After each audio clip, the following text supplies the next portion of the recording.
দর্শক জনবাণী লাইভে আপনাদের সবাইকে স্বাগত জানাচ্ছি। গাজায় ইসরায়েলি বাহিনীর বর্বর হামলার প্রতিবাদে আজকে বায়তুল মোকাররম জুম্মার নামাজ শেষে কিন্তু মুসল্লিরা বিক্ষোভ মিছিল করছেন। এই বিক্ষোভ মিছিলের মাধ্যমে তারা গাজায় যে ইসরায়েলি বাহিনীর বর্বর হামলা সেটি বন্ধে এবং বাংলাদেশ থেকে ইসরায়েলি পণ্য বন্ধে তারা কিন্তু বিভিন্ন প্রকার স্লোগান দিয়ে যাচ্ছেন। দর্শক সেটি আমরা এই মুহূর্তে জনবাণী লাইভে সরাসরি দেখানোর চেষ্টা করছি। দর্শক আপনারা দেখছেন যে বায়তুল মোকাররম থেকে বিক্ষোভ মিছিলটি শুরু হয়ে এই মুহূর্তে কিন্তু জাতীয় প্রেস ক্লাবের সামনে কিন্তু অবস্থান করছে। আপনারা দেখতে পাচ্ছেন এখানে কিন্তু হাজার হাজার মুসল্লিরা কিন্তু জাতীয় প্রেস ক্লাবের সামনে তারা অবস্থান নিয়েছেন এবং তারা গাজা ইসরায়েলি বাহিনীর বর্বর হামলা বন্ধে তারা কিন্তু বিভিন্ন প্রকার স্লোগান দিয়ে যাচ্ছেন। দর্শক সেটি আপনাদের এই মুহূর্তে জনবাণী লাইভে সরাসরি দেখানোর চেষ্টা করছি।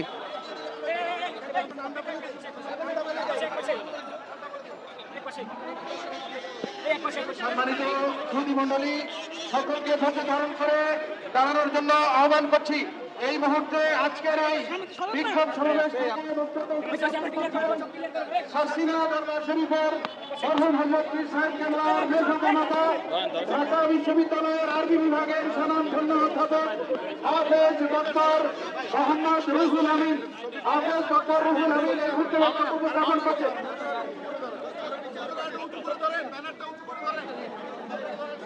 আসসালামু আলাইকুম ওয়া রাহমাতুল্লাহি ওয়া বারাকাতুহু।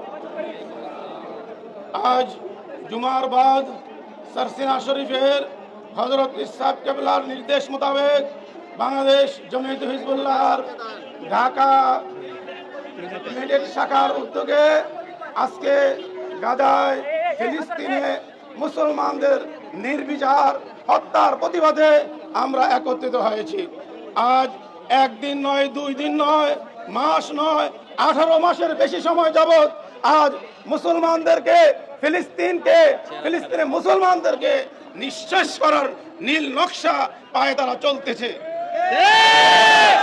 আমরা মুসলমান, আমরা ঘুমানোর জাতি নয়, আমরা সহ্য করেছি, আর সহ্য করার সময় নেই। লাখো লাখো মুসলমান আজ শাহাদাত বরণ করেছে, হাজার হাজার মা বোনরা শাহাদাত বরণ করেছে, শিশু বাচ্চারাও শাহাদাত বরণ করেছে। আজকে ইহুদিদের নীল নকশা হচ্ছে এই জেরুজালেম থেকে মুসলমানদেরকে নিশ্চিহ্ন করা। এই জন্য তারা যেরকম বড়দেরকে মারতেছে, পরবর্তী ছোটরা যেন একদিন বড় হয়ে তাদের প্রতিবাদ না করতে পারে, এই জন্য শিশু বাচ্চাদেরকেও মারতেছে। অপরদিকে মা বোনদেরকে হত্যা করা হচ্ছে যাতে তাদের থেকে নতুন প্রজন্ম তৈরি না হয়।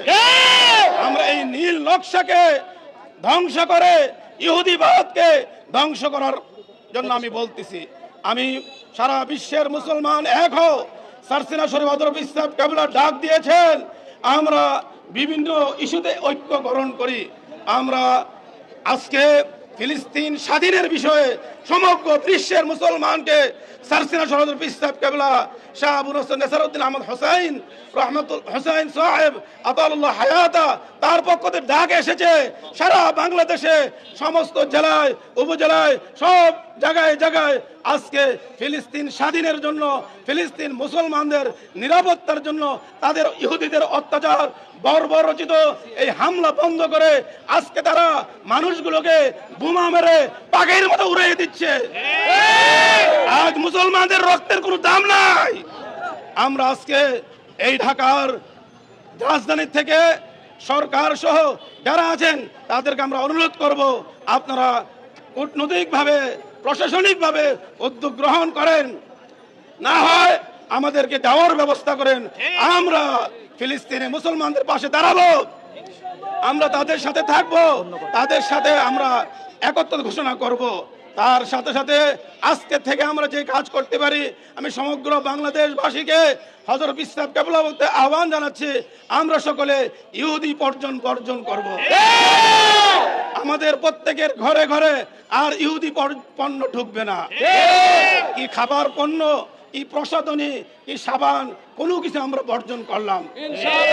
আমাদের হতাশ শোনার কোনো কারণ নেই।